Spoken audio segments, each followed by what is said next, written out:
ama sa penin tuni chan gea damne e pi pau hingjing pathin ka hin thangwa e ani chan nan muntina kanam mi te zo se le hobung mi thing te zo se ka za naw le ka ngai lut naw chibai ka hin bole kal lai ta hi jong le pathin wa choina la asa to alam ki ko video album ei bol do sa pa pathin avelin ka hin thangwa ki ne ka ZALEN TAI tia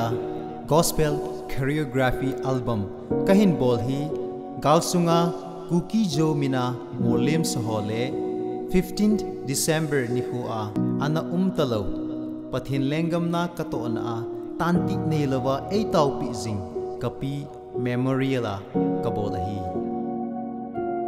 hichi choreography album kahin bolona aji chu ahile thule la nop lain hotin hobung tina khangdong te ngailu na zalin children bible school vacation bible school ahilo le youth camp children camp in a bolji vinahi hinla kale tolji in hobung tam ta in hitabang program chu ibol thei ta po vinahi hizi chun hichi gospel choreography album hi ako aveng ahobung hindalha displaced children ho dedicate kahin bol no me achainan hichi choreography album kahin bol do theina dinga e hintil hojing le e ki thopi jing kapagin founder football for change ahin chule kithopi na thei chana e hin kithopi zo se chunga kaki pana sangpen kahin phongin ama ho zalin pathin kathangwa e hichi gospel choreography album kahin bolna a e kithopi zo se le anangaya anabezo se pathinin phatheina thaling set na bo jamjing taw hen kaki pa e